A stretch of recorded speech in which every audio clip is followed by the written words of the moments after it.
Hello नमस्कार। आज म तपाईहरुलाई कसरी रिबाउन्ड ह्यामरको प्रयोग गरेर कंक्रीट स्ट्रक्चरको कम्प्रेसिभ स्ट्रेन्थ पत्ता लगाउन सकिन्छ भनेर देखाउन गइरहेको छु। रिबाउन्ड ह्यामरको मुख्य काम भनेको कुनै पनि कंक्रीट स्ट्रक्चरको हार्डनेस पत्ता लगाउने हो। तर हामीले यसलाई कंक्रीटको कम्प्रेसिभ स्ट्रेन्थ पत्ता लगाउनको लागि पनि प्रयोग गर्न सक्छौं। त्यसका लागि हामीहरूले रिबाउन्ड ह्यामर क्यालिब्रेसन चार्टको प्रयोग गर्न सकिन्छ। कुनै पनि कंक्रीट स्ट्रक्चरमा हामीहरूले यदि भर्टिकली डाउनवर्ड अथवा भर्टिकली अपवर्ड रिबाउन्ड ह्यामरको प्रयोग गर्छौं भने हामीले +90 डिग्री वा -90 डिग्री वाला चार्टको प्रयोग गर्नुपर्ने हुन्छ।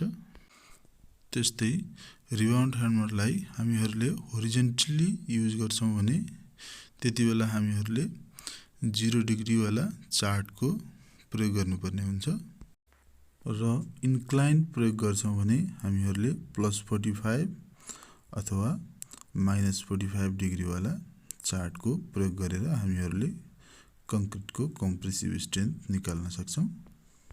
सबैभन्दा पहिला हामीले कंक्रीट सर्फेसलाई राम्रोसँग रबिङ गरेर स्मुथ बनाउनु पर्छ।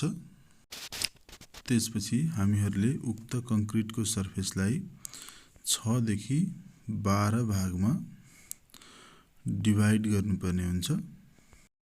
त्यसपछि उक्त ठाउँहरुमा रिबाउन्ड ह्यामरले हिट गरेर उक्त कंक्रीट सर्फेसको रिबाउन्ड नम्बरहरु नोट गर्नुपर्ने हुन्छ।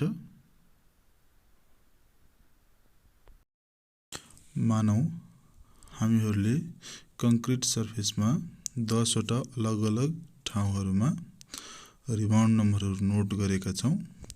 अब हामीले उक्त रिबाउन्ड नम्बरको मीन भ्यालु निकाल्छौं र उक्त मीन भ्यालुबाट +-6 को रेन्ज भन्दा बाहिर पर्ने भ्यालुहरुलाई हामीहरूले हटाउने छौं र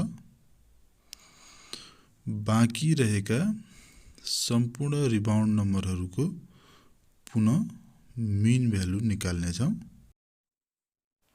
अब हामीले उक्त मीन रिबाउन्ड नम्बरको भ्यालुलाई प्रयोग गरेर रिबाउन्ड ह्यामर क्यालिब्रेसन चार्टको सहायताबाट उक्त कंक्रीट स्ट्रक्चरको कम्प्रेसिभ स्ट्रेन्थ निकाल्न सक्छौं।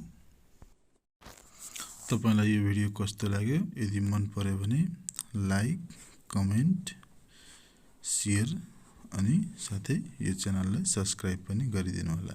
धन्यवाद।